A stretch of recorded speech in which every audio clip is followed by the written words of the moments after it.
बहुत ज़्यादा। मतलब लोग मुझे ऐसे भी भेज रहे हैं कि हर ग्रुप में ये वीडियो वायरल हो रहा है, हर ग्रुप में बोल रहे हैं कि लड़कियों को देखना चाहिए। और मुझे बहुत लोगों ने मैसेज करके बोले कि हम लोग के जितने भी ग्रुप्स हैं, हर ग्रुप में ये वीडियो सर्कुलेट हो रहा है। तो इससे पता चलता है कि लोग कितना रिलेट कर पा रहे हैं चीज़ के साथ। और इतने सारे ये सब बहुत ज़्यादा हो रहा है, बहुत प्रिवेलेंट हो गया है। इसको किसी ना किसी तरह तो रोकना पड़ेगा ना। तो अच्छी बात है कि लोगों को पसंद आ रहा है। और अगर आप कोई काम करते हो और लोग पसंद करते हैं और लोग उसको फॉलो करते हैं, इससे ज़्यादा एक एक्टर के लिए लाइक रिटर्न कुछ नहीं हो सकता। मैम, इसका जिस तरह से प्रोमो आया है, टीजर आया है, उसमें बहुत ही अच्छा खूबसूरती से दिखाया जा रहा है और आप दुल्हन के गेटअप में हैं, सो उसके बारे में क्या बताना चाहेंगे और शूटिंग कहाँ हुई है और कॉस्ट्यूम के बारे अच्छा, यहाँ पे क्योंकि मेरे दुल्हन मतलब they have showed me a bride, में? क्योंकि इसीलिए क्योंकि लड़की की शादी हो जाती है और उसके बाद उसको पता चलता है कि वो हिंदू लड़का नहीं है, मुस्लिम है, और कैसे उसके फैमिली टॉर्चर करते हैं, वही हमने दिखाया है इसमें। और हमने उत्तराखंड में शूट किया था और ऋषिकेश में स्पेशली। बहुत अच्छे लोकेशंस है, बहुत दिल को छू जाते हैं लोकेशंस। स्टोरी उसके साथ बहुत अच्छे से मर्ज भी हो गया। और क्योंकि ये लड़की शादी करने के बाद उसको समझ में आता है, तो इसीलिए इस पोस्टर ऐसे बनाया गया है। लव जिहाद जो है, मैं इसके बारे में लोगों को बताना चाहती हूँ। लव जिहाद इज़ नॉट अबाउट एक हिंदू मुस्लिम से प्यार होता है और शादी करते हैं। लव जिहाद लॉ जो है, ये वो है जहाँ पे लड़के फ्रॉड करते हैं लड़कियों को।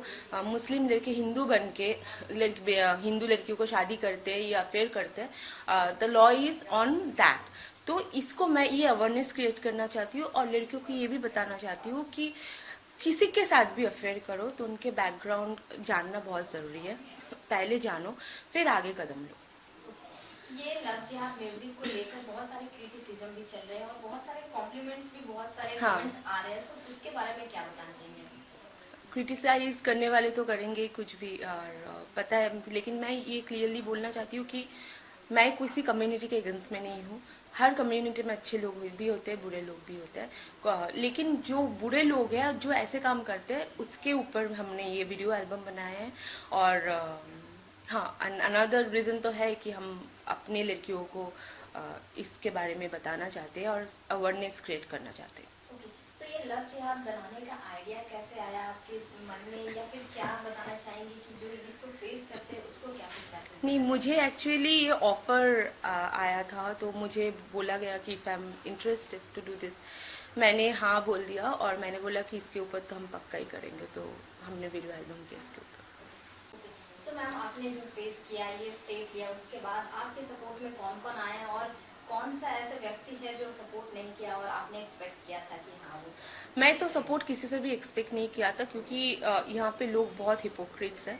और मैं और मुझे उल्टा हाँ ये देखा मैंने कि काम के लिए है या अपने दोस्ती के लिए लोग कितने झूठ भी बोल सकते हैं।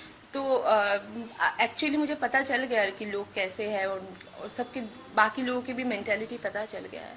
जो लोग मुझे बोले कि हम लोग भी इंडस्ट्री में काम करते हैं, सो लाइक मोरली तो तुम्हें सपोर्ट कर रहा हूँ, लेकिन सामने आके कुछ बोल नहीं सकते। तो ऐसे भी लोग हैं। तो मुझे किसी की ज़रूरत नहीं है, मेरे साथ मेरी सच्चाई है और मैं उसके आधार पे काम कर रही हूँ बस। ये जो आपने स्टेप लिया, उसके बाद इंडस्ट्री से आपको काम मिलने बंद हुए, या फिर काम में कुछ आपको प्रॉब्लम्स आई, ऐसा या फिर? ऐसा तो कुछ नहीं हुआ मुझे। मैं तो ऑलरेडी एक फिल्म कर रही हूँ रेड बुल के कृष्णा अभिषेक के साथ। दूसरी मेरी फिल्म जो है मई जून तक शुरू हो जाएगा। और साउथ के मेरे पहले से साइन किए हुए मूवीज़ थे, तो वो सब भी चालू हो जाएगा। As such you have to be strong. डर जाओगे तो लोग और डराएंगे। डरना नहीं है, फाइट करना है। सो मैम, आपसे जानना चाहूँगी आपकी जर्नी के बारे में, जिस तरह से आपने साउथ में काम किया और अभी बॉलीवुड में काम कर रही हैं।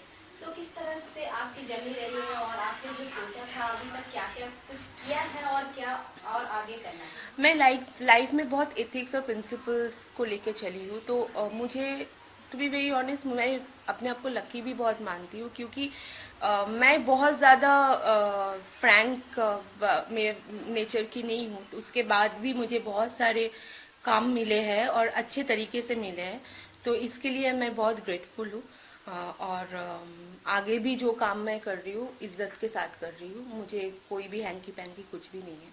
तो जितना भी हुआ है, मैंने आज 11-12 जितना भी फिल्म की हूँ, जितना भी हुआ है, मुझे बहुत मुझे एटलीस्ट अंदर से सुकून है कि मैंने कुछ गलत करके मुझे काम नहीं मिला है। मुझे जो भी जैसे भी मिला है, जितना भी मैंने किया है, वो भी मुझे बहुत इज्जत के साथ मिला है। तो एक इनर पीस वहाँ पे ज़रूर है।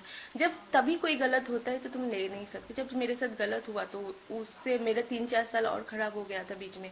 पटेल की पंजाबी शादी के बाद आई मेंटली मैं इतना ट्रॉमा में चली गई थी कि मुझे डिप्रेशन का दवाई लेना पड़ रहा था और मुझे पैनिक अटैक्स बहुत होते थे। तो इसको लेके मैं बहुत दिन फाइट किया, वेट पुट ऑन बहुत ज़्यादा कर लिया था।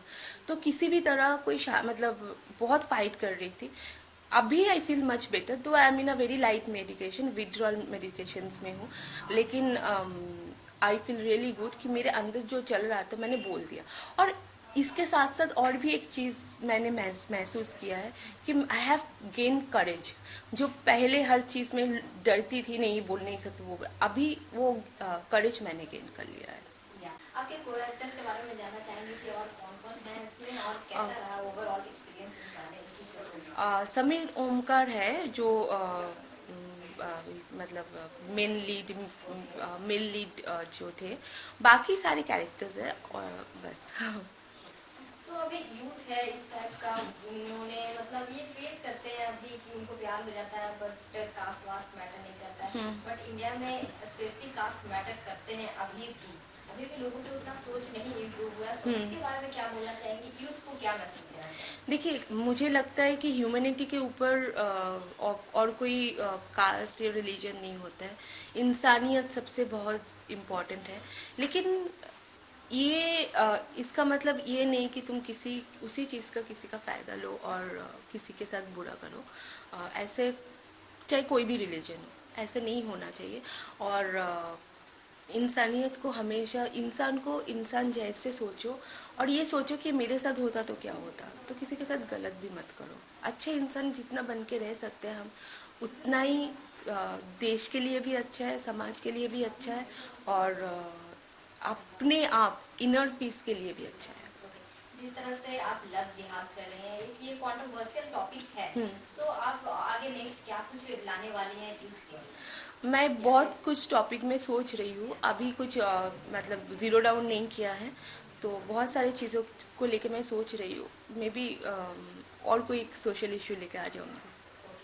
सो मैम आपसे जानना चाहूँगी कि आपने अनुराग कश्यप पे जो रिपोर्ट लिखवाई थी, जो आपने केस दर्ज किया था, उसका अभी क्या स्टेटस है, क्या कुछ है? अभी भी पुलिस बोल रहे हैं कि हम इन्वेस्टिगेशन कर रहे हैं। तो हम पुलिस के ऊपर छोड़े हुए हैं, क्योंकि पुलिस, मुंबई पुलिस को पसंद तो करती हूँ मैं, और मैं पुलिस के अगेंस्ट में नहीं जाना चाहती हूँ। लेकिन बहुत ज़्यादा टाइम लग जाएगा, तो हमें कोर्ट के दरवाज़ा खटखटाना ही पड़ेगा। सो आप फाइनली क्या चाहती हैं कि क्या स्टेप लेनी चाहिए या फिर क्या कुछ? देखिए, ये जो मीटू मूवमेंट भी आया है, अभी तक कल्प्रिट को कोई भी सजा नहीं मिलता है और सब अच्छे से ऐसे ही घूमते हैं। तो मतलब ये प्रूव हो जाते हैं कि लड़कियां कितना भी चिल्ला ले, कितना भी कुछ बोल दे हमारे बारे में, हमारा कुछ भी नहीं बिगड़ने वाले। ये जो मेंटेलिटी है, इससे क्या होता है, जैसे कि मीटू जब 2018 में शुरू हुई थी, तब मैंने बहुत बड़ी, मेरे साथ जो हुआ, मैं बोलने की कोशिश की, लेकिन मेरे घर वालों ने बोलने नहीं दिया। सबने मुझे रोक दिया कि मत बोलो, तुमको काम नहीं मिलेगा, तुम्हारा करियर खराब हो जाएगा, ये हो जाएगा। मतलब मत बोलो इसलिए क्योंकि करियर खराब हो जाएगा, ये हो जाएगा, और तुम अपना सच नहीं बोल सकते इसके लिए। ये जो, क्योंकि इंडस्ट्री में भी ऐसे मेंटालिटी जो है, इसके अगेंस्ट में मैं खड़ी हुई और इसके बारे में बोली हूँ, और मैंने बोला कि मैं देख लूँगी। तो ऐसे अगर कल्प्रिट को सजा नहीं मिलता है, कोई पनिशमेंट नहीं मिलता है, तो फिर आगे जाके भी दूसरे लड़कियां भी छुपी रहेंगे, क्योंकि उनको पता होगा कि फिर पता नहीं हमारा क्या हो जाएगा आगे, और कुछ होने वाला तो होता नहीं है। और सिर्फ ऐसे ही 2-3 दिन लोग बोलेंगे, फिर भूल जाएंगे, आगे तो कुछ होता नहीं है। और आप बता दो, जो भी मीटू का जो मेन है, तो उसमें एक लड़की कहाँ से उस सिचुएशन का प्रूफ लाएंगे? वो क्या कैमरा कैरी कर रही थी, जब उसको कैसे पता होगा कि ऐसे हुआ है?